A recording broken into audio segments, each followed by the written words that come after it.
Now going with chapter number 12, which is digital auditing and assurance. Yes, this is mainly regarding the advanced areas, robotics, artificial intelligence, drone technology, all those things. And before we start, let me clarify two concepts. One is regarding, is these two concepts same? No. What? Digital audit and auditing digitally. Is it same? No. See, digital audit means you're auditing of digital asset. Auditing digitally means you are using the digital tool for your audit. So both these concepts are addressed here differently. So this is like a checklist, okay? First, we will be learning about in this chapter digital audit, meaning audit of digital assets. Now, the ulta way, auditing digitally, what are the advantages? What are the considerations? Now, when you are doing auditing digitally, you might need to understand the environment.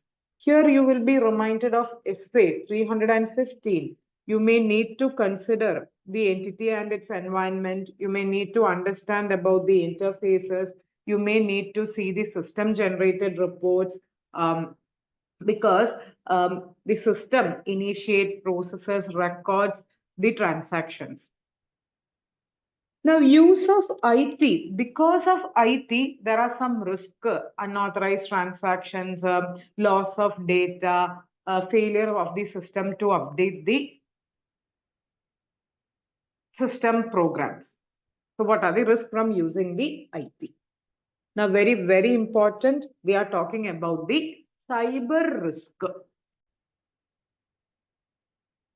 So since it is important, let me pause over there. Cyber risk can be mainly with respect to malware, like ransomware, fileless, mobileware, Trojan. Then talking about DOS, which is denial of services. Then going to phishing. It can be spear, whaling, smishing, wishing. Then spoofing, which can be domain spoofing or email spoofing. Then identity-based attack. Then we have insider threats.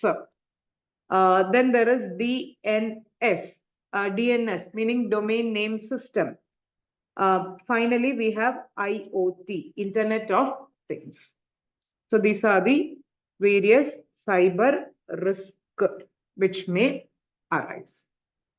Now, there are some stages to respond to these cyber risk. First, you will assess the cyber risk, how much. Then you will see the impact of cyber risk once it has happened. Then you will try to manage the cyber risk.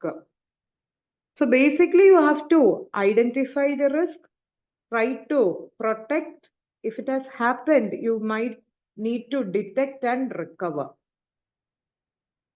So these are the stages, guys. Assess, see the impact and manage. This is the framework. All these are part of cyber risk. So to reduce the cyber risk, we may need certain controls, right? Like controls around vendor setup, vendor. Then controls around electronic fund transfers.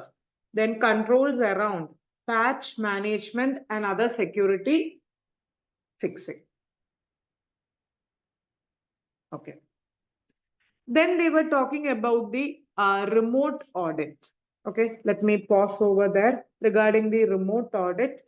Remote audit means auditing virtually, remote audit, virtual audit. It has certain merits, advantages. At the same time, there are certain considerations also. Like confidentiality issues might happen. Confidentiality, professional ethics, clause 1, part 1, second schedule. Guys, that was important. That's why we elaborated there. See, all these things are more or less general. From cyber risk, it is specific. MCQ can be tested. Now, regarding the emerging technologies, they are talking about data analytics. Okay, data analytics, data mining from large volume of transaction, extracting the meaningful data. For data analytics, there are popular tools such as ACL, Audit Command Language, Alteryx. Then we have Power BI, Power Business Intelligence, and you have Caseware. Then moving on to automated tools. Automated tools means there is Internet of Things, connecting the devices to Internet, artificial intelligence, think like humans using some kind of algorithm. Now, for routine process to be replaced by systems, RPA, robotic process automation. Then you have that ledger through the encryption, blockchain. BC is blockchain, huh? And that picture, song, etc., non-fungible token. All these are part of emerging tools. As an auditor, when auditing digitally, we may need to see certain considerations, right? The environment keeps on changing, so we may need to have the understanding of the change. Once there is a change, there might be some risk. We have to see the risk. We have to upskill. We may need to learn, and we may need to specialize.